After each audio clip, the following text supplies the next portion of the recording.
भुवनेश्वर आंचलिक पाणीपाग विज्ञान केन्द्र पक्षर वर्तमान समय आसूँ किसी बड़ खबर। तेबे किसी दिन वर्षा पर राज्य में पुणी घांटुची शीत प्रबल जाड़ को नहीं आसंता 24 घंटा मध्य 5टी जिला को येलो वार्निंग अलर्ट जारी कर सहित राज्य में बढ़ुची घन कुहुड़ी राति सकाल समय प्रबल घन कुहुड़ी दृश्यमान दूरता जहाँकि 50 मीटर खसी आसी। यार भितर आज सन्ध्या जारी पाणीपाग विभाग सूचना मुताबक 11टी जिला को हाई अलर्ट जारी कर घन कुहुड़ी को नहीं, किंतु अन्यपटे आसंता 31 तारिख पागरे परिवर्तन होगा जाऊँगी। राज्य को पुणी कलबल कर भयंकर वर्षा कहीं पुणी सृष्टि होगा जाऊँगी आउ एक गुरुचाप बलय। बंगोपसागर उपर सृष्टि होता गुरुचाप बलय बराबर राज्यर केउं सब जिला गुड़िक वर्षा और ता सहित शीतर लहरी को नहीं केउं सब जिला गुड़िक येलो अलर्ट जारी कर चलतु देखा, किंतु ता आगुरी वीडियो को गोटे लाइक करनियंतु, ता सहित चैनल को सब्सक्राइब करी बेल आइकन को ऑन करनियंतु, जा द्वारा पाणीपाग को नहीं सटीक खबर आपण माने पाई परिबे। ता सहित आपण मानकर केउं जिला कमेंट कर जणांतु। तेबे मिलिथिबा सूचना मुताबक वर्षा रे ब्रेक लागिबा पर राज्य रे शीत पुणी बढ़ी आसंता 2 दिन पर्यंत एभली शीत सहित घन कुहुड़ी राज्यवासी को कलबल कर।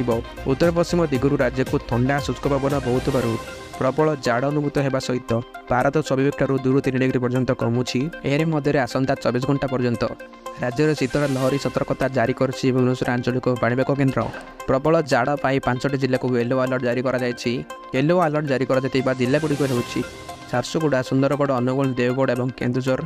उत्तर पश्चिम दिगरू राज्य को बहुत ठंडा शुष्क पवन फल राज्यर किसी जिला गुड़िक स्वाभाविक तापमात्रा जहाँकि कमी। आगामी 2 दिन पर्यंत प्रबल जाड़ सह घन कुहुड़ी अस्तव्यस्त कर 30 तारिख पर्यंत जारी रही पाग।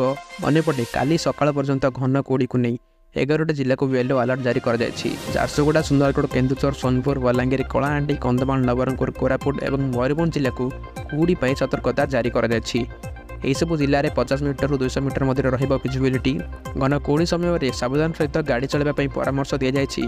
सेपटे पुणी आसंता 31 तारिख पागरे बदल। उत्तर ओडिशा रे पुणी वर्षा होबार संभावना रही। झारसुगुड़ा, सुंदरगढ़, केन्दुझर और मयूरभंज में हालुका वर्षा हो। बाकी ओडिशा पाग सुखिला 31, 1 और 2 तारिख पर्यंत वर्षा नियाकलन कर।